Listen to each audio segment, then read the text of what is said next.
நம்ம போகலாம். எத்தனாவது வாரங்க இது? 35th வீக்கில் நம்ம இருக்கோம்.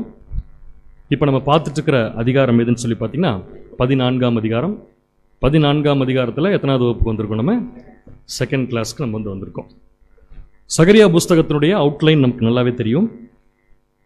ஆலயம் கட்டி கொண்டிருந்த இஸ்ரேல் ஜனங்களுக்கு தேவன் அஷ்யூரன்ஸ், என்கரேஜ்மெண்ட், பிளஸிங்ஸ் இதை மூணையும் கொடுப்பதற்காக ஏற்படுத்தப்பட்ட ஒரு தீர்க்கதரிசி தான் சகரியா.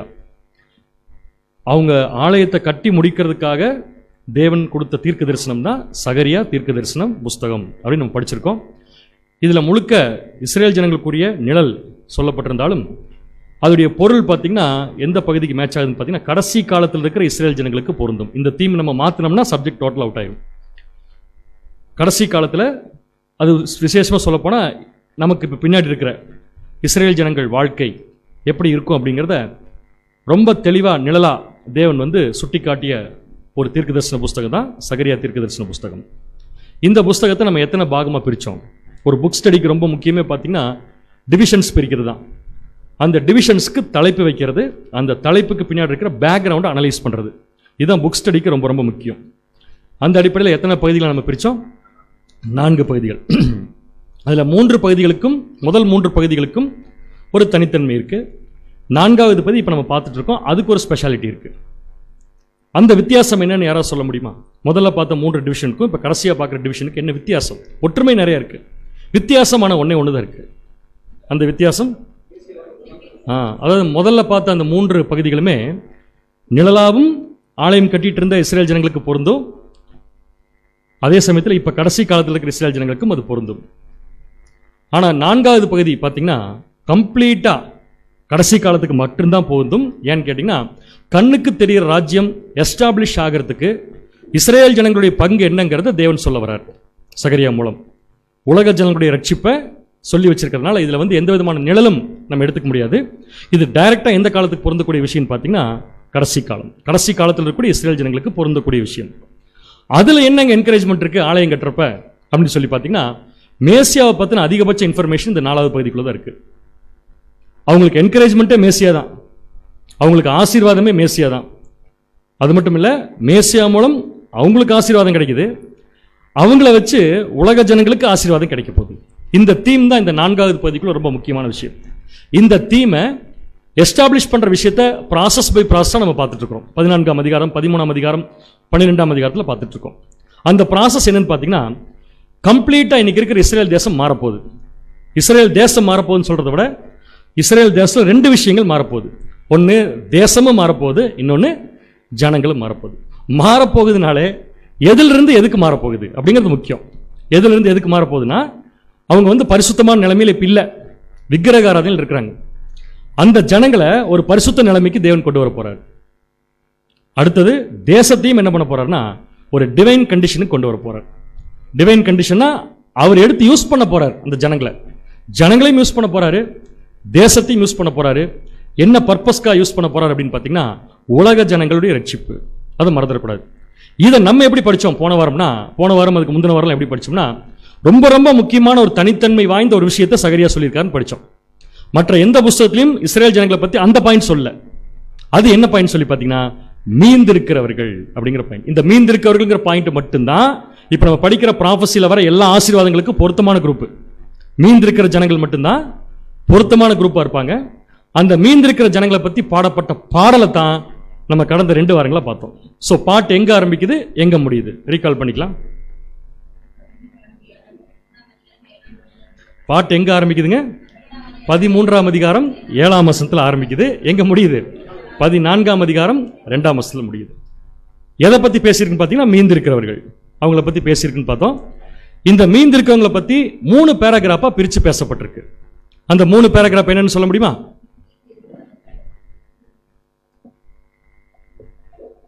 சாஞ்சிருச்சு.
ஓகே.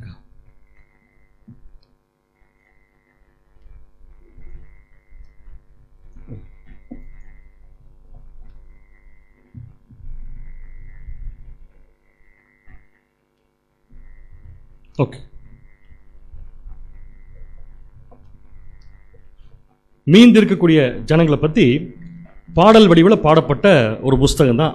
அந்த சாப்டர்ஸ் தான் நம்ம பார்த்துட்டு இருந்தோம். எத்தனை பேராகிராஃப் இருக்குன்னு பார்த்தோம் நம்ம? 3 பேராகிராஃப். ஒரே மியூசிக், ஒரே தீம், ஆனால் 3 பேராகிராஃபாக இருக்குது. கண்டென்ட் ஒன்று தான். அப்போ ஒரே ஒரு விஷயத்தை பற்றி எதுக்கு 3 கண்டென்ட் வருதுன்னு பார்த்தீங்கன்னா, மீந்திருக்கவங்க அப்படிங்கிற கண்டென்ட்டை 3ஆக பிரிக்கப்பட்டிருக்குது. முதல் விஷயம் பார்த்தீங்கன்னா, மீந்திருக்கிறவங்கன்னு ஒரு குரூப் இருக்கிறாங்க அப்படின்னு சொல்கிறதுக்கு.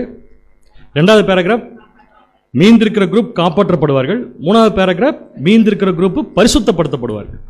இந்த 3 விஷயத்தையும் ஒரு பாடல் வடிவில் பாடப்பட்ட விஷயத்தை தான் நம்ம விளக்கமாக போன வாரம் பார்த்தோம். போன வாரம் ஆரம்பித்த 14ஆம் அதிகாரத்தில் 1ஆம் வசனத்திலிருந்து 2ஆம் வசனம் வரைக்கும் இருக்கக்கூடிய பகுதி. இந்த பாடலில் எந்த பகுதியில் வருதுன்னு பார்த்தீங்கன்னா, செகண்ட் பேராகிராஃப். செகண்ட் பேராகிராஃப்க்கு என்ன தலைப்புன்னு பார்த்தீங்கன்னா, மீந்திருக்கிற ஜனங்கள் காப்பாற்றப்படுதல். அதாவது மீந்திருக்கிறவங்க தான் காப்பாற்றப்படுவாங்க, மிச்சம் இருக்கிற ஜனங்கள் அழிக்கப்படுவார்கள். இது நம்ம தெளிவாக பார்த்துருக்கோம். ஸோ எப்படி காப்பாற்றப்படுவாங்க அப்படின்னு கேட்டால் அது ஒரு வரியில் சொல்ல முடியாது. அதுக்கு ஒரு ப்ராசஸ் இருக்கு. அந்த ப்ராசஸை சகரியா எக்ஸ்பிளைன் பண்றார். மீந்திருக்கிற ஜனங்களை எப்படி காப்பாற்றுறார் அப்படிங்கிறத எக்ஸ்பிளைன் பண்றதுக்கு ஒரு ப்ராசஸ் அவர் சொல்றாரு. அந்த ப்ராசஸ் என்னன்னு பார்த்தீங்கன்னா, வாசிக்கலாம் பாருங்க. சகரியா 14ஆம் அதிகாரம் 2ஆம் வசனம். சகரியா 14ஆம் அதிகாரம் 2ஆம் வசனம். எருசலேமுக்கு விரோதமாக யுத்தம் பண்ண சகல ஜாதிகளையும் கூட்டுவேன். சகல ஜாதிகளையும் கூட்டுவேன். நகரம் பிடிக்கப்படும். நகரம் பிடிக்கப்படும். வீடுகள் கொள்ளையாகும். ஸ்திரீகள் அவமானப்படுவார்கள். இது ஒரு நாள் நடக்கக்கூடிய சம்பவம் கிடையாது. இது ஒரு ப்ராசஸ் அப்படின்னு சொல்லி நம்ம படிச்சோம். இப்ப நல்லா கவனிச்சோம்னா, தேவனே ஒரு ப்ராசஸ் ஆரம்பிச்சிருக்காரு. எதுக்கான்னு பாத்தீங்கன்னா, மீந்திருக்கக்கூடிய ஜனங்களை பிரிச்செடுக்கிறதுக்காக, மீந்திருக்கிற ஜனங்களை காப்பாற்றுவதற்காக. அவங்களை எதுக்கு காப்பாற்றணும், அவங்களை எதுக்கு பரிசுத்தப்படுத்தணும் அப்படின்னு பார்த்தீங்கன்னா, அவங்கள வச்சு தான் உலக ஜனங்களுக்கு என்ன வரப்போகுதுங்க, ரட்சிப்பு வரப்போகுது. அப்போ அந்த ஜனங்களை எப்படி அவர் பிரிக்கிறாருன்னு பார்த்தீங்கன்னா, எல்லா இஸ்ரேல் ஜனங்களுக்கும் விரோதமாக அப்படி எடுத்துக்கலாம். யுத்தம் பண்ண சகல ஜாதிகளையும் கூட்டுவேன் தான் சொல்லியிருக்காரு. தோத்து போயிடுவாங்கன்னு சொல்ல, கூட்டுவேன். அதே சமயம் அப்படி எல்லா எதிரிகளும் வந்தாங்கன்னா, நகரம் பிடிக்கப்படும், வீடுகளும் கொள்ளையாகும், ஸ்திரீகள் அவமானப்படுவார்கள். ஆனா வெற்றி பெறப்போறது யாருன்னு பார்த்தீங்கன்னா, இஸ்ரேல் தேசம் தான். வெற்றி பெறப்போறது யாருன்னு பார்த்தீங்கன்னா, இஸ்ரேல் தேசம் தான். அதுல மீந்திருக்கக்கூடிய ஜனங்கள் தான். இது அந்த ஜனங்களுக்கு, இஸ்ரேல் ஜனங்கள், ஆலயம் கட்டிட்டு இருக்கிற இஸ்ரேல் ஜனங்களுக்கே சொல்லியிருக்காரு தேவன் பழைய ஏற்பாட்டு காலத்துல. அதை அவங்க புரிஞ்சுக்கிறதுக்காக, இதை புரிய வைக்கிற ஒரு ப்ராசஸை கொண்டு வரதுக்காக தேவன் அவங்க வாழ்க்கையிலேயே ஒரு நிழல் வச்சிருந்தார். அந்த நிழல் அவங்களுக்கு நல்லாவே தெரியும். அந்த நிழல் எப்படி இருக்கும்னா, எப்படி கடைசி காலத்தில் எல்லா நாடுகளும் இஸ்ரேலை முற்றுகை போட போதோ, அதே மாதிரி பழைய ஏற்பாட்டு காலத்திலேயே ஒரு மிகப்பெரிய அசீரியா அப்படிங்கிற நாட்டின் மூலம் ஒரு முற்றுகை போடப்பட்டுச்சு.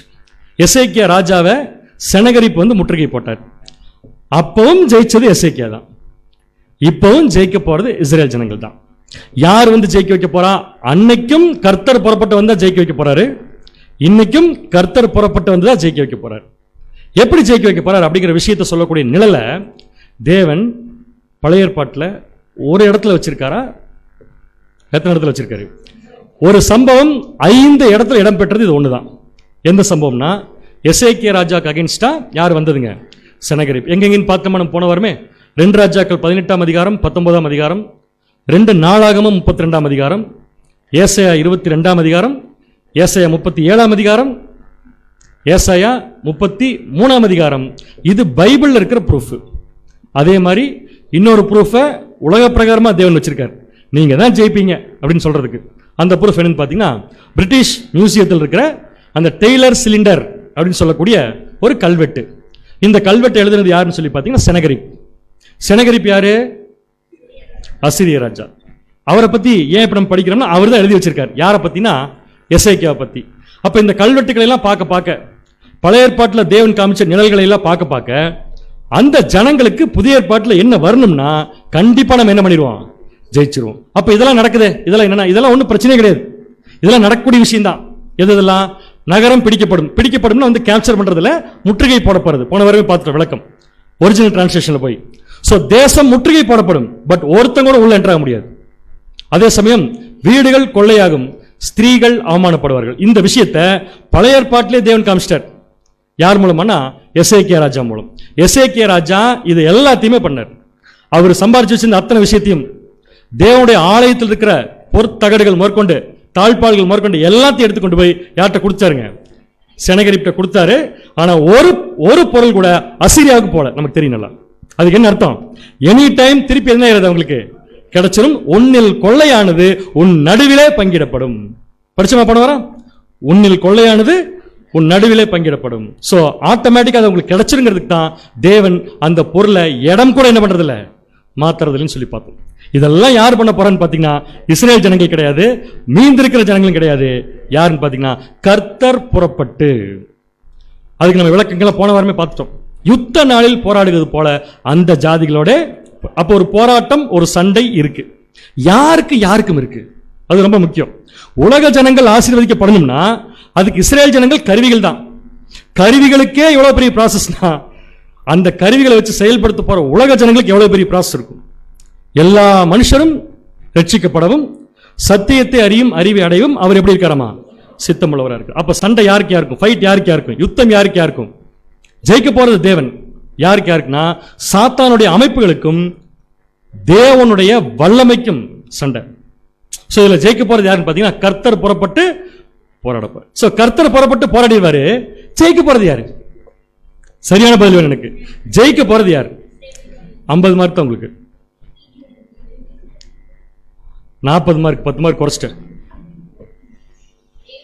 போட்ட 50ல 10 அவுட். நோ, உலக ஜனங்கள். சரியான பாயிண்ட் தான். இந்த இந்த இந்த சண்டையினுடைய ரிசல்ட் யாருக்கு ஃபேவரா போய் முடிய போகுதுன்னு பாத்தீங்கன்னா உலக ஜனங்களுக்கு தான். எப்படி முடிய போகுதுன்னு பாத்தீங்கன்னா கம்ப்ளீட்டா எல்லா ஜனங்களும் ரட்சிப்புக்குள்ள வர போறாங்க அப்படிங்கறத நம்ம படிச்சிட்டோம். அவர் பரிசுத்த தேசத்தை உடனடி எதிரிகளிடமிருந்து விடுவிப்பதற்காக மாத்திரம் இந்த யுத்தம் கிடையாது. எல்லா மனிதர்களையும் பெரும் எதிரி சாத்தான் அவனுடைய அமைப்பு அதிலிருந்து ரிலீஸ் பண்றதுக்காக என்ன பண்றாருன்னா அவரு பண்ண போறாரு. சோ கர்த்தர் புறப்பட்டு வந்து போராட போறாருன்னு சொல்றீங்களே, அதுல வெற்றி உலக ஜனங்களுக்கு சொல்றீங்களே, கர்த்தர் எப்படி போராட போறார், எப்படி அதை வந்து எக்ஸிக்யூட் பண்ண போறார் அப்படிங்கறத புரிஞ்சுக்கிறதுக்கு தான் போன வாரம் ஆரம்பிச்சுட்டு அடுத்த வாரம் பார்க்கலாம் நிறுத்திட்டோம். வாசிக்கலாம். சகரியா 14ஆம் அதிகாரம் 4ஆம் வசனம். சகரியா 14ஆம் அதிகாரம் 4ஆம் வசனம். ஒரு வார்த்தை கூட மிஸ் பண்ணாம படிங்க. இன்னைக்கு நம்ம முழு விளக்கமும் இந்த ஒரு வசனத்தை பார்க்க போறோம். அந்நாளிலே அவருடைய பாதங்கள் கிழக்கே எருசலேமுக்கு எதிரே இருக்கிற ஒலிவ மலையின் மேல் நிற்கும். புரிஞ்சுங்களா? புரிஞ்சிச்சு. ஓகே, அடுத்து போயிடலாம். அப்பொழுது மகா பெரிய பள்ளத்தாக்கு உண்டாகும்படி ஒலிவ மலை தன் நடு மையத்திலே கிழக்கு மேற்காய் எதிராக பிளந்து போம். அதனாலே ஒரு பாதி வடப்பக்கத்திலும் ஒரு பாதி தென்பக்கத்திலும் சாயும். என்ன புரிஞ்சோ பிளைனா சொல்லுங்க கிட்ட, புரிஞ்சுக்கிற மாதிரி. என்னங்க எல்லாம் புரிஞ்சதுன்னு தானே சொன்னீங்க படிக்கிறப்ப. யுத்தம் எப்படி நடக்குன்னு போட்டிருக்கங்க, அப்படிலாம் போடவே இல்லைங்க. அங்க என்ன இருக்கோ பிளைனா யோசிக்கலாமே, லெட்டர்லாம் யோசிக்கலாமே. கர்த்தர் பாதங்கள் வந்து ஒலிவ மலை மேல நிற்கும். இதை புரிஞ்சுக்கிட்டோம்னா போதும். எந்த மலை மேல நிற்கும்? ஒலிவ மலை எங்க இருக்கு? அங்க அங்க அங்க பாருங்க, எருசலேமுக்கு எதிரே.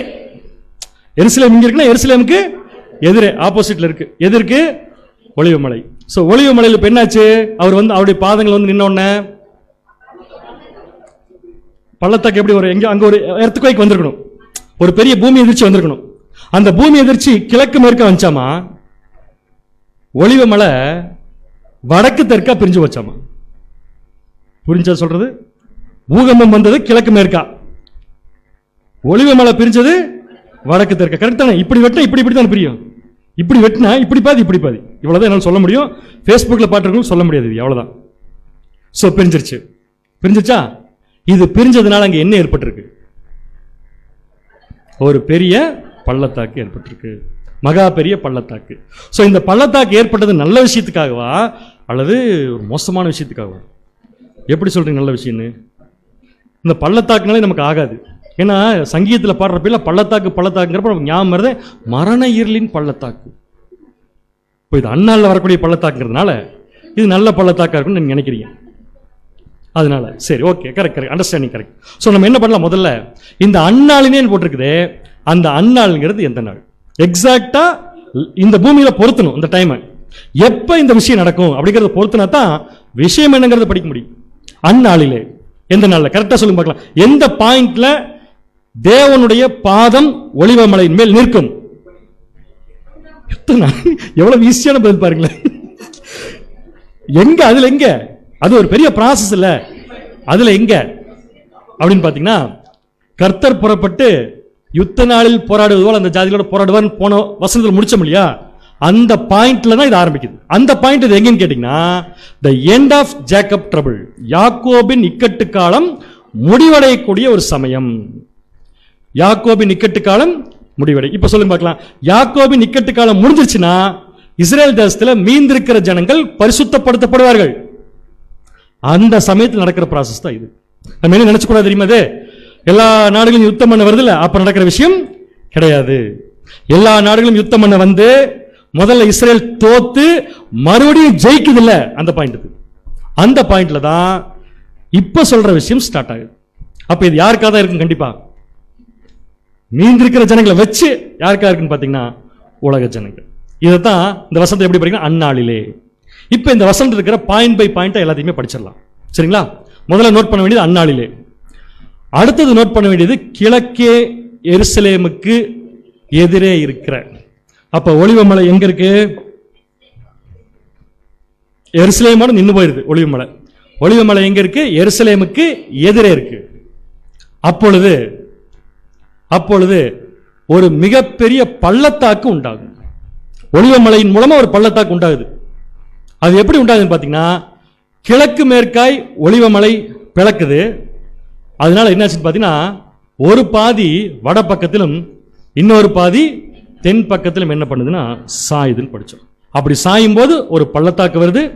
அந்த பள்ளத்தாக்கின் வழியாக ஓட போறாங்க. யார் ஓட போறாங்க? வாசிக்கலாம். சகரியா 14 அதிகாரம் 5 வசனம். சகரியா 14 அதிகாரம் 5 வசனம். அப்பொழுது என் மலைகளின் பள்ளத்தாக்கு வழியாய் ஓடி போவீர்கள். அப்படின்னா இந்த பள்ளத்தாக்கு வந்தது எதுக்காக? நடந்து சரி ஓடி போறதுக்காக வச்சுக்கலாம். ஓடி போறதுக்கா. அப்ப அந்த பள்ளத்தாக்கு வரலைன்னா ஒருத்தரால என்ன பண்ண முடியாது? ஓட முடியாது. அப்ப ஓடுறதுக்கு என்ன காரணம்? இது நல்ல பள்ளத்தாக்கா மோசமான பள்ளத்தாக்கா? நல்ல பள்ளத்தாக்குன்னு வேற சொல்லிட்டீங்க. அப்ப இந்த பள்ளத்தாக்கு இல்லைன்னா ஓட முடியாது. எங்க ஓட முடியாது? எருசலேமுக்கு ஓட முடியாது. எருசலேம் எதை குறிக்கும்? தேவனுடைய கேபிட்டல், ஆலயம் வச்சுக்கலாமா? சோ இந்த ஒலிவமலை மட்டும் பிரியலினா ஒருத்தராலையும் எங்க போக முடியாது? தேவனுடைய ஆலயத்திற்கு போக முடியாது. சோ தேவனுடைய ஆலயத்திற்கு எல்லாம் போகணும்னா இந்த ப்ராசஸ் நடக்கணும். எந்த ப்ராசஸ்? முதல்ல இருந்து ஆரம்பிங்க. முதல்ல இடத்துல ஒலிவமலையா? அந்நாளில். இது ரொம்ப முன்னாடி. தேவனுடைய பாதங்கள் எங்க வந்து நிற்கும்? ஒலிவமலை நிற்கும். நின்னவன என்ன ஆகும்? பெரிய பள்ளத்தாக்கு உண்டாகும்.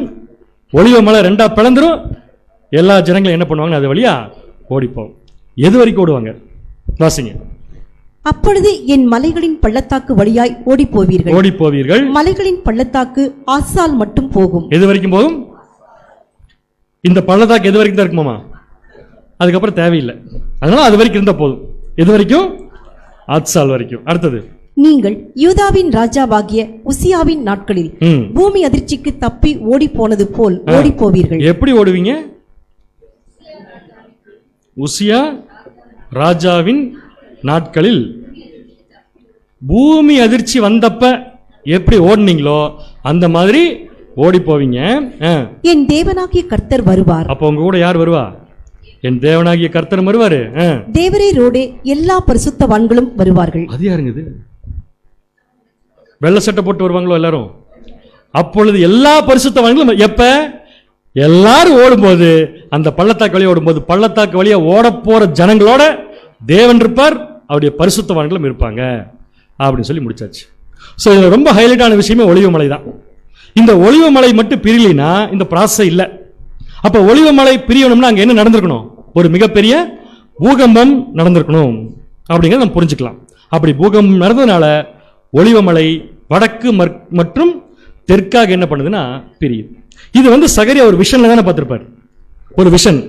அந்த விஷன்ல தேவன் ஒரு காட்சி காமிக்கிறார்.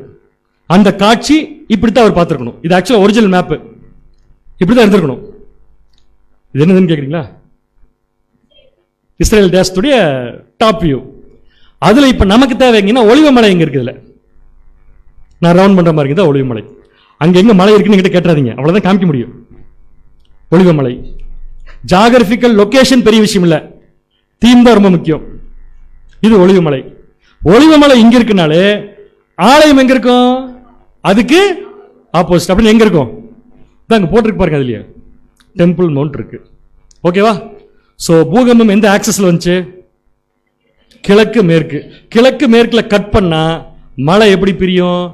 வடக்கு தெற்கு. கரெக்டா போட்ட டைரக்ஷன் கிழக்கு மேற்கு வடக்கு தெற்கா என்ன பண்ணுதுன்னா அது பிரியுது. கரெக்டா இருக்கலாம் பேர்? சரி, மாத்தி போட்டேன். ஆக்சுவலா வடக்கு மேல கூட வராது. வடக்கு எப்படி வரணும்னா அங்கிருந்து பார்த்தா மேல வரணும். இது டாப் வியூ. ஸோ ஒரு இமேஜினேஷனுக்காக மட்டும் இது என்ன பண்ணிக்கோங்க, நீங்க எடுத்துக்கோங்க. ஸோ இந்த ப்ராசஸ்ல பாருங்க, 2 ஏரோ மார்க் வருது இல்லையா? இந்த டைரக்ஷன்ல தான் மழை வந்து 2ஆ பிரிஞ்சு ஒழுகுது. அப்ப பள்ளத்தாக்கு எங்க வந்திருக்கோம்? எதுக்கு நடுவுல? இந்த டேபிளுக்கு நடுவுல, அந்த 2 ஏரோ மார்க்குக்கும் நடுவுல. இப்ப நான் போட்டிருக்க ஏரோ மார்க் அதான் பள்ளத்தாக்கு. ஸோ இந்த பள்ளத்தாக்கு உருவானதுனால தான் எல்லாரும் அது வழியா என்ன பண்றாங்க? எருசலேம் ஆலயத்துக்கு என்ன பண்றாங்கன்னா ஓடி போறாங்க. இப்போ ஓரளவு கான்செப்ட் புரிஞ்சிருக்குன்னு நான் நினைக்கிறேன் உங்களுக்கு. ஓகே, சோ இப்போ 4ஆம் வசனம் கம்ப்ளீட்டா உங்களுக்கு பிக்சரைஸ் பண்ணியாச்சு. இப்போ அடுத்த பாயிண்ட் என்னன்னா, இந்த விஷயத்தின் வழியா, இந்த பள்ளத்தாக்கின் வழியா நடந்தா, இது என்ன பள்ளத்தாக்கு? அந்த பக்கம் எருசலேம் பள்ளத்தாக்கு இங்க இருக்கு. இந்த பள்ளத்தாக்கின் வழியா நடந்தா எங்க போலாம் அப்படின்னு சொல்லி பார்த்தீங்கன்னா நேரா ஆலயத்திற்கு போலாம். அப்ப இந்த பள்ளத்தாக்கு இல்லைன்னா எங்க போக முடியாது? ஆலயத்துக்கு போக முடியாது. அப்ப ஒலிவமலை பிளந்ததால் என்ன பலன்? எல்லா ஜனங்களும் ஆலயத்திற்கு போவதற்கு என்ன கிடைச்சிருக்கு? அவ்வளவுதான். இப்ப ப்ராஃபஸிக்கு அர்த்தம் கண்டுபிடிங்க. என்னால முடிஞ்ச வரைக்கும் சொல்லிட்டேன், நான் கான்செப்டை சொல்லியாச்சு. இப்ப எங்க ஆரம்பிக்கணுங்கிறது ரொம்ப முக்கியம். ஆரம்பிக்கிற இடத்துல சரியான பாயிண்ட, சரியான விளக்கத்தை ஆரம்பிச்சிட்டோம்னா, இப்ப நம்ம பார்த்த விளக்கங்கள் லிட்டரலான விளக்கமே அது அப்படியே ஓட்டிட்டு போயிடும், டிரைவ் பண்ணிடும். முதல்ல எதை கண்டுபிடிக்கலாம்? ஒலிவமலை தான். ஒலிவமலை என்பது எதை குறிக்கும்? ஒலிவமலை என்பது ஒலிவமலையை குறிக்கும்.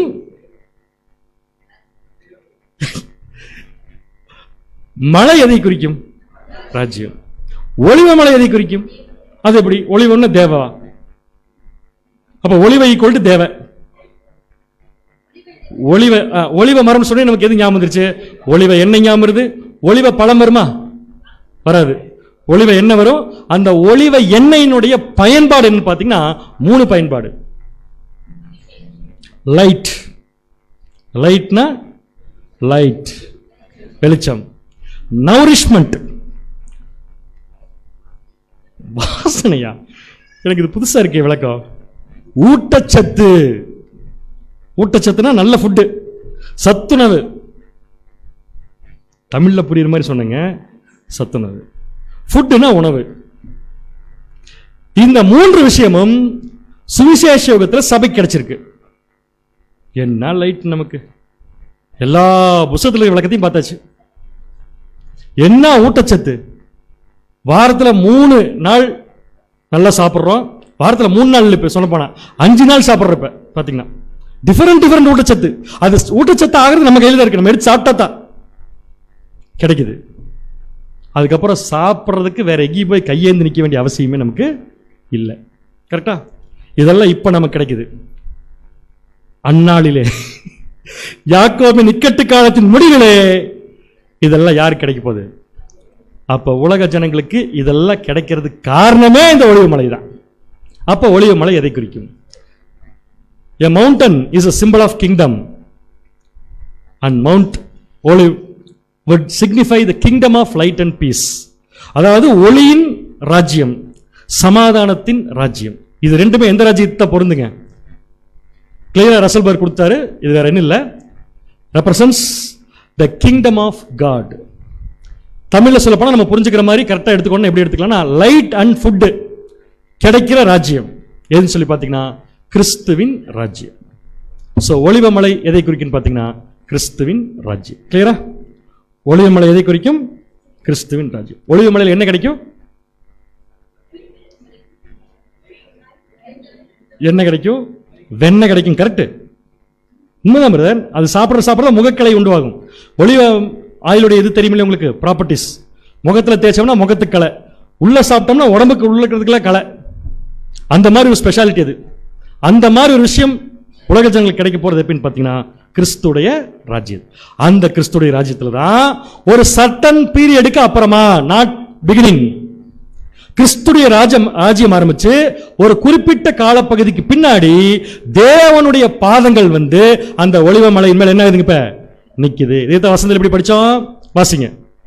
அவருடைய பாதங்கள் கிழக்கே எருசலேமுக்கு எதிரே இருக்கிற ஒலிவ மலையின் மேல் நிற்கும். இப்ப சொல்லுங்க, இந்த ஒலிவ மலையில ஆரம்பத்திலே வந்து நிக்கல, கொஞ்ச நாள் கழிச்சு வந்து தேவனுடைய பாதங்கள் நிக்குது. இப்ப கிறிஸ்துடைய ராஜ்யத்துல தேவனுடைய பாதம் வந்து நிற்பது எதை குறிக்கும்? ஏன்னா ஒலிவ மலை என்பது எதை குறிக்கும்? இருக்கு ஒலிவ மலை எதை குறிக்கும்? பாதி பேர் ஒண்ணுமே ரியாக்ஷனே இல்ல. கிறிஸ்துடைய ராஜ்யத்துல தேவனுடைய பாதங்கள் வந்து நிக்கிறது எதை குறிக்கும் கேட்கிறேன்.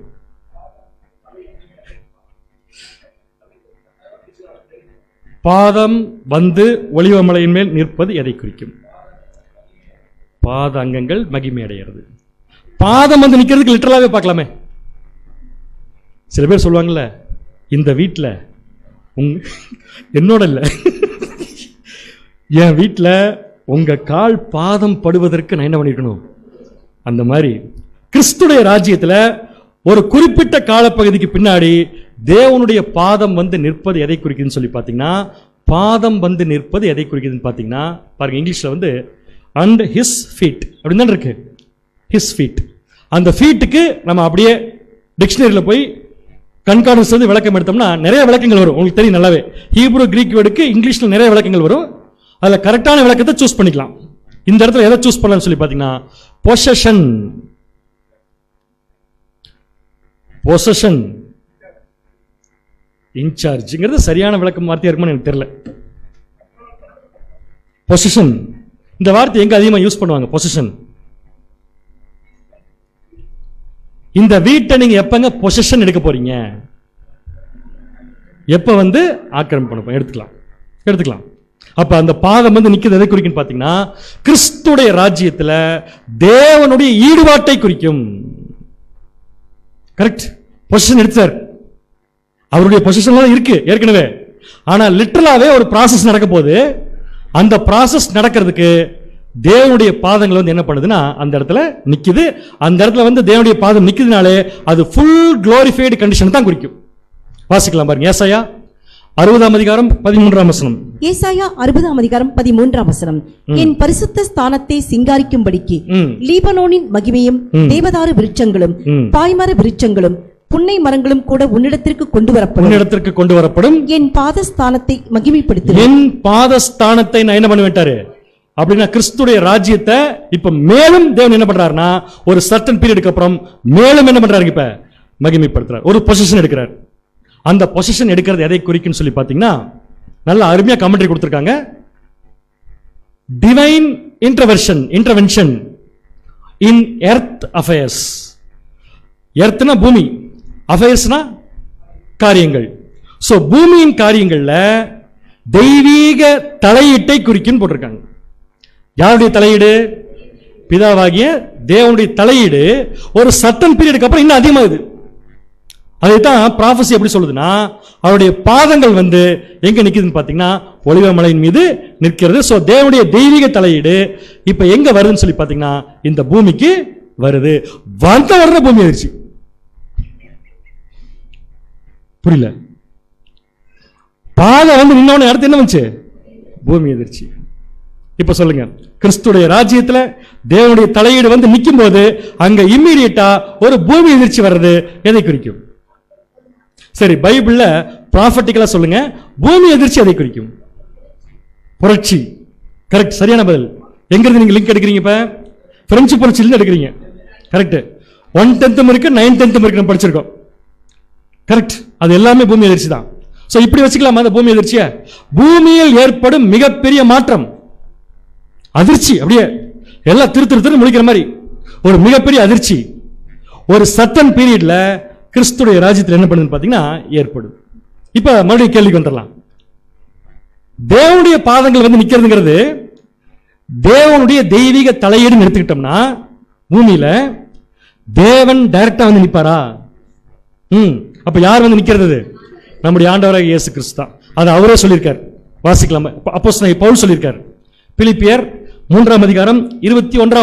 பிலிப்பியர் 3:21. அவர் எல்லாவற்றையும் தமக்கு கீழ்ப்படுத்திக் கொள்ளத்தக்க தம்முடைய வல்லமையான செயலின்படி, எல்லாவற்றையும் தமக்கு கீழ்ப்படுத்திக் கொள்ளத்தக்க, பாதத்துக்கு கீழே தான் கொள்ளத்தக்க தம்முடைய வல்லமையான செயலின்படியே, வல்லமையான செயலின்படியே நம்முடைய அற்பமான சரீரத்தை தம்முடைய மகிமையான சரீரத்திற்கு ஒப்பாக மறுரூபப்படுத்துவார். Very clear. தேவன் எல்லாத்தையும் கிறிஸ்துக்கு ஹேண்ட் ஓவர் பண்ற ப்ராசஸ் ஒரு பெரிய ப்ராசஸ். அதுக்கு பேர் வந்து பாத்தீங்கன்னா கிறிஸ்துவின் இரண்டாம் வருகை. கிறிஸ்துவின் இரண்டாம் வருகையில் 4 ஸ்டேஜ் இருக்கு. 1 3 ஸ்டேஜ். என்னென்ன? பரவாயில்ல. அந்நாளிலே அவருடைய பாதங்கள் வந்து ஒலிவ மலையின் மீது நிற்கும் போது, அதுக்கு என்ன அர்த்தம் பார்த்தோம்? கிறிஸ்துடைய ராஜ்யம். கிறிஸ்துடைய ராஜ்யம் எங்கே ஆரம்பிச்சிருதுல? பெருசியால ஆரம்பிச்சிருச்சு. பெருசியால தேவனுடைய பாதம் வந்து நிக்கல, எபிஃபனியாலையும் வந்து நிக்கல. ஒரு மிகப்பெரிய மாற்றம் எப்ப வருதுன்னு பாத்தீங்கன்னா அப்போகலிப்சஸ். அப்ப தேவனுடைய பாதங்கள் ஒலிவமலையின் மீது வந்து நிற்கும் போது ஏற்படக்கூடிய பூமி எதிர்ச்சி எதை குறிக்கும் பாத்தீங்கன்னா கண்ணுக்கு தெரியும் ராஜ்யத்தினுடைய ஆரம்பம். ரைட்? அப்போகலிப்சஸ். இந்த அப்போகலிப்சஸ் பீரியட்ல அப்போகலிப்சஸ் ஆயிரும் எல்லாத்துக்குமே. என்ன அப்போகலிப்சஸ் ஆகும்? வெளிப்படுத்தப்படும். என்ன வெளிப்படுத்தப்படும்னா பெருசியா எபிஃபனியா ஸ்டேஜ்ல அவர் வந்ததை நம்பாதவங்களுக்கு எல்லாம் ஒரு பெரிய அதிர்ச்சி. அவங்க என்ன சொல்லிட்டு தெரியுமா? அதுக்கு முன்னாடி 2 பேதுரு 3:4. 2 பேதுரு 3:4. அவர் வருவார் என்று சொல்லுகிற வாக்குத்தத்தம் எங்கே? இதான கேட்டாங்க. யார போவாங்க சும்மா நீங்க. அவர் 2ஆம் வருகையில வந்துட்டாராம, ராஜ்யம் ஆரம்பிச்சிருச்சாம். இவங்களுக்கு அவருடைய ராஜ்யம் ஆரம்பிச்சு 3ஆவது ஸ்டேஜ் வந்துருச்சுன்னு தெரியறது அதிர்ச்சியா இல்லையா? பிதாக்கள் நித்திரை அடைந்த பின்பு சகலமும் சிருஷ்டிப்பின் தோற்றம் முதல் இருந்த விதமாய் இருக்கிறதே என்று சொல்லுவார்கள். ஓகே, நம்ம ப்ராஃபஸியோட பாயிண்ட்க்கு வந்துடலாம். இப்ப நான் ப்ராஃபட்டிக்கலா சொல்றேன், நீங்க சம்பவத்தினுடைய சொல்லணும். அந்நாளிலே அவருடைய பாதங்கள் கிழக்கே எருசலேமுக்கு எதிரே இருக்கிற ஒலிவன்மலையின் மேல் வந்து நிற்கும். எப்ப? இப்படி சிம்பிளா முடிச்சிட்டீங்க. பரவாயில்ல, ரொம்ப சந்தோஷம். எப்பன்னா அவருடைய ராஜ்யத்துல கண்ணுக்கு தெரிகிற ராஜ்யம், பீசபிள் கிங்டம் ஆரம்பிக்கக்கூடிய ஒரு காலம் போய், அந்த பீசபிள் கிங்டத்துல அதிர்ச்சி, பெரிய மாற்றம். என்ன மாற்றம்? எபிஃபனியா டு அப்போகலிப்சஸ் ஒரு மாற்றம். அத பூமி அதிர்ச்சி. அந்த அதிர்ச்சி வந்த உடனே ஒலிவமலை என்கிற கிறிஸ்துடைய ராஜ்யம் 2ஆ பிரியுது. ஒலிவமலை என்ற கிறிஸ்துடைய ராஜ்யம் 2ஆ பிரியுது. இதுக்கு பேர் தான் பேதுரு வச்சிருக்கார், நீதி வாசமாயிருக்கும் புதிய வானம் புதிய பூமி. அப்ப வானத்திலும் நீதி, பூமியிலும் நீதி. அப்ப அதுக்கு முன்னாடி வானத்திலும் மட்டொழியும், பூமியிலும் மட்டொழியும். யாரோடது? சாத்தான். இப்ப எல்லாம் கம்ப்ளீட் ஆயிடுச்சு. பொசிஷன் எடுத்தாச்சு. கிறிஸ்து எல்லா ஜனங்களும் உயிர்த்தெழுந்து வரும் காலப்பகுதி அப்போகலிப்சஸ். அப்ப இந்த ஒலிவமலை எப்படி பிரிஞ்சிருச்சு? 2ஆ. எந்த டைரக்ஷன்? கிழக்கு மேற்காவ பிரிஞ்சது. எப்படி பிரிஞ்சது? இப்படி பிரிஞ்சது, இப்படி பிரிஞ்சது. இப்பவும் தப்பாத்தான் போட போறேன், நீங்க புரிஞ்சுக்கோங்க. ஏன்னா இது இங்கிருந்து பாக்குறப்ப வடக்கு தெற்கு. இப்ப உங்களுக்கு கிளியரா புரிஞ்சிருக்குமே. வடக்கு என்பது மேல, தெற்கு என்பது கீழே. அப்ப கிறிஸ்துடைய ராஜ்யம் 2ஆக பிரிக்கப்படுகிறது. ஒன்னு மேல, இன்னொன்னு கீழே. இதுக்கு விளக்க வேணுமா நமக்கு? வேண்டாம், அதை விட்டுறலாம். என்ன அர்த்தம் அதுக்கு? வானத்து நட்சத்திரம், கடற்கரை மணல். கிழக்கு மேற்கா பூகம்பம் வந்தா வடக்கு தெற்கா உழுகு மலை. ஆமா, கரெக்ட் தானே? கேக் வெட்டுறீங்கள? கேக் வெட்டுறீங்களா?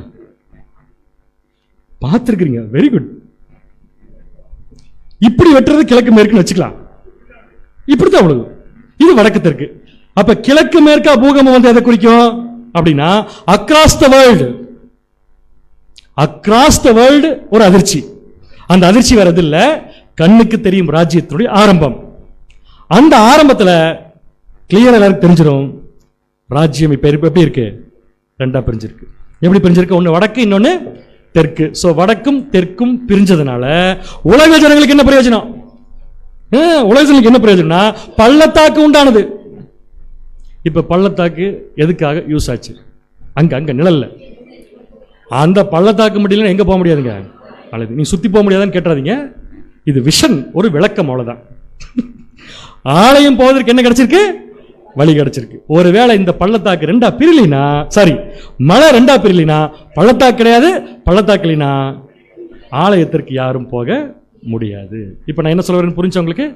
இப்ப பள்ளத்தாக்கு வந்துருச்சு இல்லையா? இப்ப எங்க போலாம்? எப்படி போவாங்க? நடந்து போவாங்களா, ஓடி போவாங்களா? ஓடித்தான் போவாங்க. வாசிங்க சகரியா 14:5. சகரியா 14ஆம் அதிகாரம் 5ஆம் வசனம். அப்பொழுது என் மலைகளின் பள்ளத்தாக்கு வழியாய் ஓடி போவீர்கள். ஓடி போவீர்கள். இந்த வசனம் எங்கேயாவது ஏதோ வசனத்தோட லிங்க் ஆகிற மாதிரி இருக்கா பாருங்க. ஏசாயா 2ஆம் அதிகாரம் ஞாபகம் இருக்கா? எல்லாரும் கடைசி நாளாகிய அந்த பர்வதங்களின் கொடுமுடியில் ஸ்தாபிக்கப்படும் போது எல்லாரும் அது வழி என்ன பண்ணுவீங்க? ஓடி வருவீங்க. ஸோ எல்லாரும் இங்க இஸ்ரேல் ஜனங்களை நல்லா வச்சிருக்காரு. யாருக்கு நடக்க போகுதுன்னு பார்த்தீங்கன்னா உலக ஜனங்களுக்கு. எல்லாரும் ஓடி போவீர்கள். எப்படி எது வரைக்கும் ஓடுவீங்க? ஆச்சால். எப்படி ஓடுவீங்க? எது வரைக்கும் ஓடுறப்ப கரெக்டா சொன்னீங்க, ஆச்சால் வரைக்கும். எப்படி ஓடுவீங்க? உசியா ராஜாவின் நாட்களில் பூமி எதிர்ச்சி வந்துச்சு இல்லையா? வந்துச்சா இல்லைங்களா? உசியா ராஜா நாட்களில் பூமி எதிர்ச்சி வந்துச்சா? ஹோம்ஒர்க்கை வச்சுக்கலாமா தான் எப்போ வந்துச்சுன்னு? தலையில நீங்க தெரிஞ்சாலும் கிடைக்காது. வந்துற மாதிரி ஒரு எவிடன்ஸ் இருக்கு. ஒரே ஒரு எவிடன்ஸ் மட்டும் இருக்கு, பார்க்கலாம் பின்னாடி. அந்த பூமி எதிர்ச்சி வந்தப்ப எப்படி ஓடுனீங்க நீங்க? அந்த மாதிரி நீங்க என்ன பண்ணுவீங்கன்னா ஓடுவீங்க. உங்க கூடவே தேவன் இருப்பாரு. தேவன் கூடவே யார் வரப்போறா? அப்படி. இதை இன்னொரு கமெண்ட்ல சூப்பரா கொடுத்துருக்காங்க.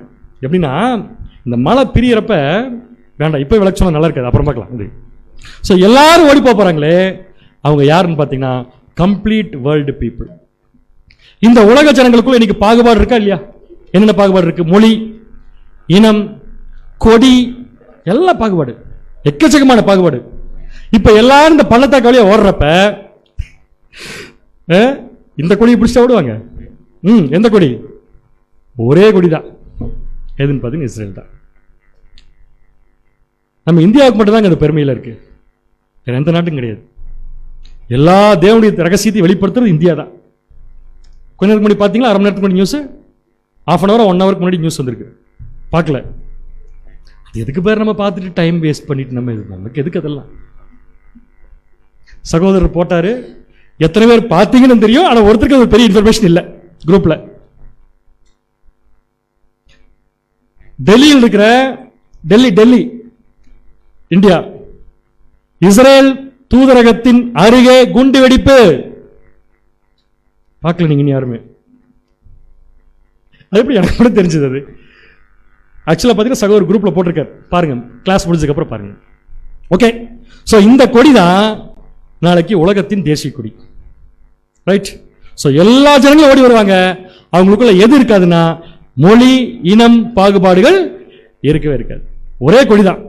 யாருன்னு பார்த்தீங்கன்னா ஒரே தலைநகரம் தான், எருசலேம். அதான் வேர்ல்ட்ஸ் கேபிட்டல். ஓகே, எல்லாத்தையும் கண்டுபிடிச்ச நாம இந்த பள்ளத்தாக்கு எதை குறிக்கும் கண்டுபிடிக்கலையே? பள்ளத்தாக்கு எதுக்கு யூஸ் ஆச்சு? இல்ல முதல்ல பள்ளத்தாக்கு எப்படி வந்துச்சு? ரெண்டா பிரிஞ்சதுனால. வானத்து நட்சத்திரம், கடற்கரை மணல் ரெண்டும் பிரிஞ்சதுனாலதான் வழி கிடைச்சது உலக ஜனங்களுக்கு. இந்த பள்ளத்தாக்கு ஆச்சால் மட்டும்தான் இருக்கும், அதுக்கப்புறம் இருக்காது. அப்ப இந்த பள்ளத்தாக்கு எதை குறிக்கும்? நல்லா யோசிச்சு பதில் சொல்லுங்க. இதுல போறது உலக ஜனங்கள், பெரும்பாதியான வழி. ஓகே, எடுத்துக்கலாம், கரெக்டான பாயிண்ட் பதில். பட் நல்லா யோசிங்க, அதையும் பள்ளத்தாக்கா சொல்லணும். அது எதுக்கு பள்ளத்தாக்கா சொல்லணும்னு கேட்கிறேன். ரோடு போட்டுருக்கலாம்ல, ஹைவே ரோடு போட்டுருக்கலாம்ல, ஏன் பள்ளத்தாக்கா சொல்லணுது?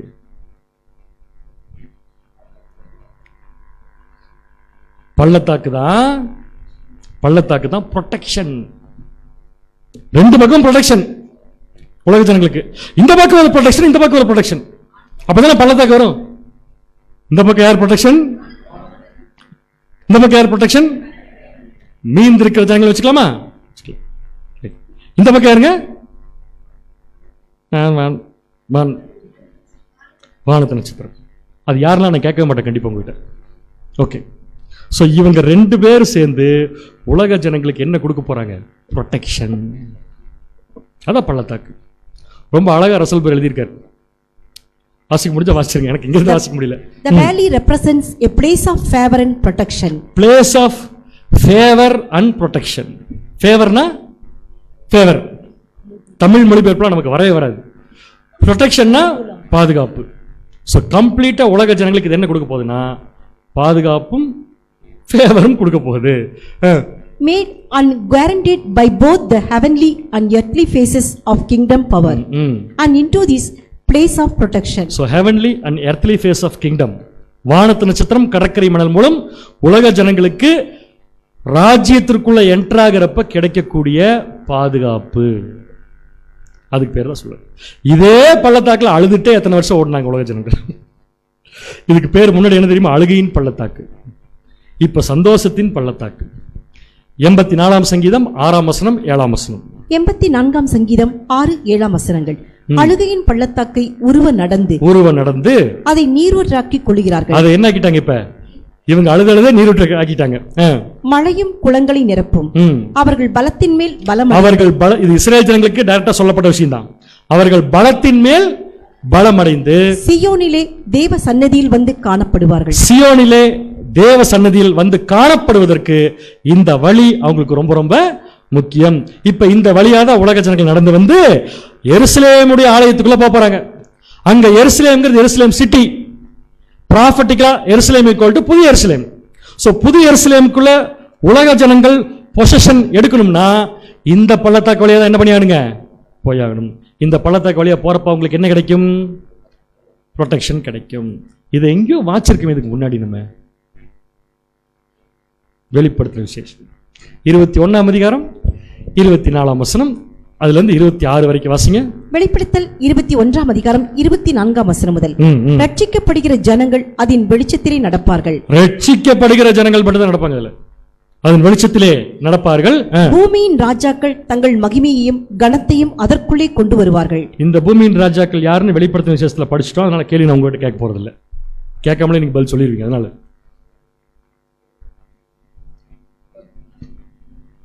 பூமியின் ராஜாக்கள் படிச்சோமே, முற்பிதாக்களை பத்தி படிச்சோம் நம்ம. வெளிச்சத்தை அதற்குள் கொண்டு வருவார்கள். அங்கே ராக்காலம் இல்லாதபடியால் அதன் வாசல்கள் பகலில் அடைக்கப்படுவதே. இதுக்கு விளக்கம் பார்த்தோம் நம்ம. இந்த மாதிரி ஒரு ப்ரொடெக்ஷன் உலக ஜனங்களுக்கு கிடைக்க போகுது. இதைத்தான் சகரியா எப்படி சொல்றாருன்னா, பள்ளத்தாக்கின் வழியாய் நீங்கள் ஓடி போவீர்கள் அப்படின்னு சொல்றாரு. இப்ப இந்த ப்ராசஸ் உலக ஜனங்களுக்கு நடக்கும்னா முதல்ல என்ன நடக்கணும்? இந்த ப்ராசஸ் உலக ஜனங்களுக்கு நடக்கணும்னா முதல்ல என்ன நடக்கணும் கேட்டேன். கிழக்கிலே எருசலேமுக்கு எதிரே இருக்கிற ஒலிவமலையின் மேல் கர்த்தருடைய பாதம் வந்து என்ன பண்ண வேண்டும்? நிற்க வேண்டும். அதுக்கடுத்து என்ன நடக்க வேண்டும்? ஒலிவமலை இரண்டாக பிரிய வேண்டும். அந்த ஒலிவமலை இரண்டாக பிரிந்தால் என்ன ஏற்படும்? பள்ளத்தாக்கு ஏற்படும். அந்த பள்ளத்தாக்கு உலக ஜனங்களுக்கு எதை கொடுக்கும்? பாதுகாப்பை கொடுக்கும். இந்த பள்ளத்தாக்கு எது வரைக்கும் இருக்கும்? அப்ப உலக ஜனங்களுக்கு இந்த ப்ரொடெக்ஷன் ஆட்சால் மட்டும் இருந்தா போதும், அதுக்கப்புறம் வேண்டியதில்லை. கரெக்டானே? அப்ப ஆட்சால் எதை குறிக்கும்? இது வந்து நான் நிறைய விளக்கங்கள் கொடுத்துருக்காங்க. டைரக்டா கண்காணிஸ்லயே போய் பார்த்தலாம். அர்த்தம் சொல்லி பார்த்தப்ப இந்த ஆட்சால் அப்படிங்கிற வார்த்தை இருக்கு இல்லையா, அது வந்து ஒரு ஊர் பேர் மாதிரியும் தெரியல, ஒரு ஆள் பேர் மாதிரியும் தெரியல. அந்த மாதிரி டைரக்டா எங்கேயுமே இல்லை. ஸோ இந்த ஆட்சால் அப்படிங்கிறதுக்கு பார்த்தீங்கன்னா இங்கே மார்க் பண்ணியிருக்கேன் பாருங்க. ஆசால் அப்படிங்கிற வார்த்தை மட்டும் தான் கொடுத்துருக்காங்க. அதுக்குரிய மீனிங் என்னன்னு பார்த்தீங்கன்னா நோபல், ஒரு நோபல் பீரியட். ஆட்சால் மட்டும் ஓடி போவீங்கன்னா நோபல் பீரியட் மட்டும் ஓடுவீங்க. இப்போ நோபல்னா என்ன? முதல்ல நமக்கு டைரக்டா சொன்னா நோபல்னா வினோதமான ஒரு ஸ்பெசிபிக் டைம், ஒரு குறிப்பிட்ட காலம் வரைக்கும் உலக ஜனங்களுக்கு ப்ரொடெக்ஷன் போதும். அதுக்கப்புறம் ப்ரொடெக்ஷன் கொடுக்க வேண்டிய அவசியமே இல்லை. நீங்க சொல்லுங்க பார்க்கலாம், உலக ஜனங்களுக்கு எது வரைக்கும் ப்ரொடெக்ஷன் வேணும்? 1000 ஆண்டு அரசாட்சியினுடைய முடிவுன்னு சொல்றது கரெக்டா இருக்குமா? சாத்தான் கட்டவிழ்த்தோன்னு சொன்னது கரெக்டா இருக்குமா? 2ஆம் மரணம் முடிகிற வரைக்கும். சரி, கரெக்ட். 2ஆம் மரணம் முடிந்ததுக்கு அப்புறமா மீந்திருக்கக்கூடிய உலக ஜனங்களுக்கு இந்த பாதுகாப்பு தேவை இல்லை. மறுபடியும் மேப்புக்கு வந்துடலாமா? புதிய எருசலேம் இருக்கா? புதிய எருசலேம் இருக்கான்னு கேட்கிறேன். எது புதிய எருசலேம்? இதுல எருசலேம் அப்படிங்கிறது என்ன பார்த்தீங்கன்னா புதிய எருசலேம். ஸோ இந்த இடத்த உலக ஜனங்கள் பொசிஷன் எடுக்க போறாங்க. வாசிக்கலாம். வெளிப்படுத்தின விசேஷம் 22ஆம் அதிகாரம் 14ஆம் வசனம். வெளிப்படுத்தல் 22ஆம் அதிகாரம் 14ஆம் வசனம். ஜீவ விருட்சத்தின் மேல் அதிகாரம் உள்ளவர்கள் ஆவதற்கும் வாசல்கள் வழியாய் நகரத்திற்குள் பிரவேசிப்பதற்கும். வாசல்கள் வழியாய், இதெல்லாம் யார் வாசல்னா பார்த்துட்டோம். வாசல் வழியாய் நகரத்திற்குள் எந்த நகரம்? எந்த நகரம்? புதிய எருசலேம். பிரவேசிப்பதற்கும் அவருடைய கற்பனைகளின்படி செய்கிறவர்கள் பாக்கியவான்கள். அவருடைய கற்பனைகளின்படி செய்கிறவர்கள் யாருங்க? பாக்கியவான். ரைட். உலக ஜனங்கள் நடந்து போவாங்களா, ஓடி போவாங்களா? ஏன் நடந்து போறதுல ஏன் ஓடுறாங்க? உற்சாகம். சரி, வச்சுக்கலாம். பூமி எதிர்ச்சிங்க, தப்பிச்சு சீக்கிரம் ஓடணும்ல. அப்ப என்ன ஆகணும்? இப்ப ஓடித்தாகணும். சரி, எப்போ ஓடின மாதிரி ஓடுவாங்க? அதுக்கு ஒரு விளக்கம். ஆட்சால் மட்டும் ஓடுவாங்க. ஆனா யார் மாதிரி ஓடுவாங்களாமா? எந்த மாதிரி ஓடுவாங்களாமா? உசியா ராஜாவுடைய நாட்கள்ல என்ன வந்துச்சாமா? பூமி எதிர்ச்சி. இப்போ உங்களுக்கு 10 நிமிஷம் டைம், கூகுள் சர்ச்லையும் சர்ச் பண்ணிக்கலாம். உசியா ராஜா பீரியட்ல பூமி எதிர்ச்சி வந்துச்சா? குஷ்டம் வந்ததை பத்தியா போட்டிருக்கீங்க? அதுதான் வந்துச்சுக்கிறதுக்காக மாத்திக்க முடியும். நடந்திருக்கும் எவிடன்ஸ் இல்லைங்கிறீங்களா? என்ன பிரதர்? ஆமாஸ் 1:1 வாசிங்க. இது ஒண்ணுதான் நமக்கு ப்ரூஃப். பட் லிட்டரலா ஹிஸ்டரி ரெக்கார்ட் இல்ல. ஆமோஸ் 1ஆம் அதிகாரம் 1ஆம் வசனம். ஆமோஸ் 1ஆம் அதிகாரம் 1ஆம் வசனம். தெக்கோவா ஊர் மேய்ப்பருக்குள் இருந்த ஆமோஸ் யூதாவின் ராஜாவாகிய உசியாவின் நாட்களில். யாருடைய நாட்கள்ல? இந்த உசியாவை தான் அங்க சகரியா ரெஃபர் பண்றாரு. ஒரு கேள்வி, இந்த சம்பவம் நடக்கிறதுக்கும் சகரியா அந்த ப்ராஃபஸி பேசுறதுக்கு எவ்வளவு வருஷம் டிஃபரன்ஸ்? கேள்வி புரியல. கேள்வி கிளியரா புரியும் ஏறக்குறைய. சரி, எது முதல்ல நடந்துச்சு? சகரியா ப்ராஃபஸி சொன்னது முதல்ல நடந்துச்சா? உசியா ராஜா காலத்துல பூமி எதிர்ச்சி வந்துச்சுன்னு சொன்னாரு, அது முதல்ல நடந்துச்சா? உசியா ராஜா காலத்துல பூமி எதிர்ச்சி முதல்ல வந்துச்சா? பூமி வராம எப்படி சொல்ல முடியும்? அதானே. எவ்வளவு கேப் இருக்குன்னு நினைக்கிறீங்க? அப்ராக்சிமேட்லி 200 வருஷம். என்ன நடந்துருக்கீங்களா? என்ன கமெண்ட்ரிஸ் கொடுத்துருக்காங்கன்னா, இந்த பூமி எதிர்ச்சி இஸ்ரேல் ஜனங்கள் வாழ்க்கையில மறக்கவே முடியாத பூமி எதிர்ச்சி. அதாவது எங்க ஓடலான்னு பார்த்தா எல்லாமே பிளாக் ஆயிருதாமா. அந்த மாதிரி ஒரு பூமி எதிர்ச்சி. காரணம் உசியா ராஜா. இப்ப ஆமோஸ் எக்ஸ்பிளைன் பண்றாரு. இப்ப வாசிங்க. யூதாவின் ராஜாவாகிய உசியாவின் நாட்களிலும் இஸ்ரேலின் ராஜாவாகிய யோவாசுடைய குமாரனாகிய யெரொபெயாமின் நாட்களிலும் பூமி அதிர்ச்சி உண்டாக 2 வருஷத்துக்கு முன்னே. பூமி அதிர்ச்சி உண்டாவதற்கு 2 வருஷத்துக்கு முன்னே இஸ்ரேலை குறித்து தரிசனம் கண்டு சொன்ன வார்த்தைகள். ஆமோஸ் சொன்னது. அப்ப ஆமோஸ் ப்ராஃபஸி சொல்றப்ப பூகம்பம் வந்துருச்சா? வரப்போகுதா? வரப்போகுது. எத்தனை வருஷத்துல வரப்போகுது? வந்துச்சா? வந்திருக்கணும் கண்டிப்பா. இல்லாட்டி அவர் என்ன பண்ணிருக்க மாட்டாரு? சொல்லியிருக்க மாட்டார். இது ஒரு மிகப்பெரிய பூமி எதிர்ச்சியா இருந்திருக்கணும். இஸ்ரேல் ஜனங்கள் வாழ்க்கையில மறக்கவே முடியாது. இப்ப நம்ம வாழ்க்கையில மறக்க முடியாத விஷயம் எது சொல்லுவீங்க? கொரோனா. கரெக்ட். சுனாமியை விட கொரோனா கம்ப்ளீட் வேர்ல்டு பாதிப்பு தான். அந்த மாதிரி தான். ஸோ இது ஒரு மறக்க முடியாத சம்பவத்தை ரெஃபர் பண்ற மாதிரி அங்க என்ன பண்ணியிருக்காருன்னு ரெஃபர் பண்ணியிருக்காரு. ஸோ ஹிஸ்டரியா போய் ஹிஸ்டாரிக்கலா அந்த விஷயம் நடந்த மாதிரி பைபிள் எங்கேயுமே நமக்கு ப்ரூஃப் இல்லை. ஆனா கண்டிப்பா நடந்திருக்கணும். ஏன் நடந்திருக்குன்னு கண்டுபிடிக்கிறதுக்கு ஒரு விளக்கம் இருக்கு. உசியா ராஜா சூப்பர் ராஜா. குஷ்டரோகம் முடிச்ச ராஜாவா? அவர் குஷ்டரோகம் முடிச்ச ராஜா இல்ல, அவர் செஞ்ச வேலைனால குஷ்டரோகம் பிடிச்சது அவருக்கு. என்ன பண்ணார்? போய் ஆசாரெல்லாம் ஓரமா உட்கார், நீ உட்கார் பேசாம அப்படின்ட்டார். நான் என்ன பண்றேன்னா அதை நீங்க ஃபாலோ பண்ணுங்க அப்படின்ட்டு இவரு போய் என்ன பண்ணாராமா? ஃபாலோ பண்ணாராமா. இவர் ஆசரிப்பு கூடாரத்துக்குள்ள இன்டரப்ட் பண்றாரு, இன்டர்வென்ஷன் பண்றாரு. உசியா ராஜா தேவன் அவர் வாழ்க்கையில இன்டர்வென்ஷன் பண்றாரு. உசியா ராஜா வாழ்க்கையில நீ யாரு போய் என் தூபத்தை எடுத்து காட்டுறது அப்படின்னு சொல்லிட்டு ஆன் த ஸ்பாட் அவருக்கு என்ன வர வச்சாரு? அப்ப உசியா ராஜான்னு சொன்னாலே தேவன் கொடுத்த நியாய தீர்ப்பு ஞாபகத்துக்கு வரணும். எதனால கொடுத்தாரு? ஏன் கொடுத்தாரு? உசியா ராஜா தேவனுக்கு பிரியமா நடக்கல. உடனே தேவன் டைரக்டா வந்து அவரே ஈடுபாடு பொசிஷன் எடுத்து உசியா ராஜாவுக்கு நியாய தீர்ப்பு கொடுத்தாரு.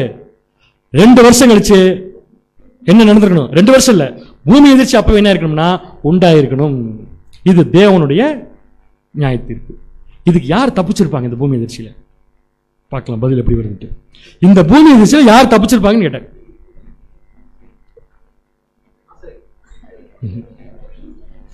ஆமோஸ் எப்ப ப்ராஃபஸி சொன்னாரு? தீர்க்கதரிசனம் வர்றதுக்கு 2 வருஷத்துக்கு முன்னாடி. அப்ப ஆமோஸ் சொன்னதை பெருசா எடுத்துக்கிட்டு மதிப்பு கொடுத்திருந்தாங்க, தப்பிச்சிருப்பாங்க. ஆமோஸ் தானே, அத்திப்பழம் தானே அப்படின்னு சொல்லி விட்டுருந்தா என்ன இருப்பாங்க? மாட்டிருப்பாங்க. அப்ப சகரி அந்த ப்ராஃபஸியை ரெஃபர் பண்றது என்ன காரணத்தில் இருக்கலாம்னா, என்ன ஸ்பீட்ல அவங்க ஓடினாங்கன்னு சொல்றதுக்காக இருக்கிறதுக்கு வாய்ப்பு இல்லை. அப்படியா? வசனம் மட்டும் ரீகால் பண்ணுங்க. அதை அந்நாளில் மலைகளின் பள்ளத்தாக்கு வழியாய் ஆத்சால் மட்டும் ஓடுவீங்க. யூதா ராஜா உசியா ராஜா நாட்களில் பூமி எதிர்ச்சிக்கு ஓடினது போல. அப்ப ஓடினது போலங்கிறது ஸ்பீட சொல்லுதா அல்லது மேனர் சொல்லுதா? மேனர் வரமாட்டேங்குது. அந்த மாதிரி ஓடினாங்கன்னு சொல்லுதுல்ல. யார் ஓடின மாதிரி? உசியா ராஜாவுடைய நாட்கள்ல பூமி எதிர்ச்சி தப்பிச்சவங்க ஓடின மாதிரி உலக ஜனங்கள் ஓடுவாங்க. இப்ப உசியா ராஜாவின் நாட்கள்ல தப்பிச்சு ஓடின மாதிரி ஓடுவாங்கிறது ஸ்பீடர் யார் ரெஃபர் பண்ணுது? அங்க ஓடின ஸ்பீட்லயே நீங்க ஓடுவீங்களா? இல்ல கிடையாது. அங்க எப்படி ஓடினாங்களோ ஓடுவீங்க. அங்க எப்படி யார் ஓடிப்பா? யாரெல்லாம் ஆமோ சொல்றத கேட்டு இருந்தாங்களோ ஓடிப்பாங்க. அப்ப கீழ்ப்படிந்தவர்கள் தப்பு வைக்கப்படுவார்கள். நாளைக்கு உலக ஜனங்கள் எல்லாரும் இந்த வழியில போறாங்கன்னா கண்டிப்பா அவங்க யார் கீழ்ப்படிஞ்சிருக்கணும்? இதைத்தான் சகரியா சொல்றாரு. உசியா ராஜாவின் நாட்களில் பூமி எதிர்ச்சி வந்தப்ப தப்பிச்சு ஓடினவங்க தேவனுக்கு கீழ்ப்படிச்சவங்க. அந்த மாதிரி சாத்தானுக்கு யாரெல்லாம் கீழ்ப்படியாம இருக்கிறீங்களோ அந்த ஜனங்களை இது வழியா நீங்க என்ன பண்ணுவீங்க? ஓடுவீங்க அப்படின்னு சொல்லி ஒரு எவிடன்ஸ் கொடுத்துட்டார். இதெல்லாம் எதுக்காக தேவன் பண்ணணும்? இந்த நாட்டை பிடிச்சி இப்படி பண்ணி அவங்களை திருப்பி கூட்டி வந்து சேர்த்து அவங்க உலகம் எங்கும் சிதறடிச்சு மறுபடியும் கொண்டு வந்து சேர்த்து அப்புறம் அவங்களுக்கு ஃபேவர் கொடுத்து அவங்கள வச்சு உலகத்துக்கு எல்லாத்தையும் கொடுத்து கடைசியில் அவங்ககிட்ட இருக்கிறது பூரா மறுபடியும் பிடுங்கி திருப்பி கொடுத்து கடைசியாக கொஞ்சம் பேர் மீஞ்சி வச்சு அவங்கள வச்சு உலக ஜனங்களை ஏன் ஆசீர்வதிக்குன்னு கேட்குறேன். இந்த ட்ரீட்மெண்ட் எல்லாமே தேவனுடைய திட்டத்தினுடைய அஸ்திபாரம். தேவனுடைய திட்டம் என்ன? எல்லா மனுஷரும் ரட்சிக்கப்படும். அதுக்கு முதல்ல அவர் யாரை உருவாக்கினார்? ஆதாமை தேவன் எப்படி உருவாக்கினாரு? பர்ஃபெக்ட். ஆதாம் பர்ஃபெக்டா உருவாகியிருக்காரு. ஆனா என்னமா மாறிட்டாரு? இம்பர்ஃபெக்ட். இப்போ உலக ஜனங்களை பூரா எதில் கொண்டு வரணும்? உலக ஜனங்கள் எப்போ பர்ஃபெக்ட்ல வருவாங்க? கரெக்டான ஒரே ஒரு லைன் மட்டும் பதில் சொல்லுங்க எனக்கு. உலக ஜனங்கள் எப்போ பர்ஃபெக்ட் லைஃப்குள்ள வருவாங்கன்னு கேட்டேன். கரெக்ட். ஓகே, கரெக்ட் பதில் கரெக்ட். திருப்பி சொல்ற அதே கேள்வி கேட்கிறேன். உலக ஜனங்கள் எப்போ பர்ஃபெக்ட்ல வரக்கூடிய தகுதியை பெற்றுக் கொள்வார்கள்? நான் ஒண்ணுமில்லைன்னு நினைச்சா மட்டும்தான். இன்னைக்கு எல்லா மனுஷருக்கும் இதுக்கு ஆப்போசிட் வியாதி தான் இருக்கு. எல்லாமே என்னால் முடியும். கரெக்ட் தானே? எல்லாமே என்னால் முடியும். கொரோனா வந்தால் என்னால் என்ன பண்ண முடியும்? தடுப்பு மருந்து கண்டுபிடிச்சிட்டாங்களே மனுஷன். இப்ப மனுஷனுக்கு யாருடைய தேவையில்லை அடுத்த கொரோனா வர வரைக்கும். கரெக்ட் தானே? அப்ப என்ன நினைச்சுக்கிறான் மனுஷன்? என்ன வேணாலும் கொடுங்க, நாங்க கொஞ்ச நாள்ல ரெக்கவர் பண்ணிடுவோம். இந்த மாதிரியே போச்சுன்னா இவங்களை ரட்சிக்க முடியாது. இஸ்ரேல் தேசத்தை கண்ணுக்கு முன்னாடி காமிச்சு தேவன் எல்லா ஜனங்களுக்கு என்ன புரிய வைக்க போறாருன்னா, யாருமே தேவன் இல்லாம ஒண்ணும் பண்ண முடியாதுங்கிறத புரிய வைக்க போறார். வாசிக்கலாம். யோபு 33 அதிகாரம் 17 வசனம். யோபு 33 அதிகாரம் 17 வசனம். மனுஷன் தன்னுடைய செய்கையை விட்டு நீங்கவும், தன் செய்கையை விட்டு நீங்கவும், மனுஷருடைய பெருமை அடங்கவும் செய்கிறார். மனுஷருடைய பெருமை அடங்கவும் அவர் என்ன பண்றாருமா? அந்த பெருமை அடங்கினதுக்கு அப்புறம் தான் அவன் ராஜ்யத்தை சுதந்திரத்துக் கொள்ளக்கூடிய வாய்ப்பை பெற்றுக்கொள்றான். அப்படிங்கிறத நம்ம என்ன பண்ணிடக்கூடாதுங்க, மறந்துடக்கூடாது. இன்னைக்கு எத்தனை வசனம் படிச்சிருக்கோம் தெரியுமா? 7 2. முதல் வசனம் ஒளிவமலை 2 பிளக்கிறது. 2வது வசனம் அதன் வழியா ஜனங்கள் ஓடி போறது. எது வரைக்கும் ஓடி போவாங்க, எப்படி ஓடி போவாங்க, எல்லாத்தையும் பார்த்துட்டு இந்த ப்ராசஸ் இன்னும் முடியல. இன்னும் என்ன ஆகுது? ஒரு பாயிண்ட் விட்டமே, முக்கியமான பாயிண்ட் யாருமே ஞாபகப்படுத்தல. அந்த வழியில் உலக ஜனங்கள் ஓடுறப்ப கூட யார் வருவா? கர்த்தர் வருவார். கூட யார் வருவாங்களாமா? யார் இந்த பரிசுத்தவான்கள்? அதனால அதுக்கு விளக்கம் தேவையில்லை. அவங்க வருவாங்கன்னா அவங்க கூட வருவாங்கன்னு அர்த்தம் இல்லை. அவங்களுடைய வழிநடத்துதல், கைடன்ஸ் இவங்க கூட இருக்கும் அப்படிங்கிறத பார்த்துக்கலாம். தொடர்ந்து நம்ம மீண்டும் அடுத்த வாரம் சந்தித்து அடுத்த பகுதிக்குள் நாம் கடந்து செல்லலாம். தேவன் நம் அனைவரையும் ஆசீர்வதித்து வழி நடத்துவாராக. ஆமென்.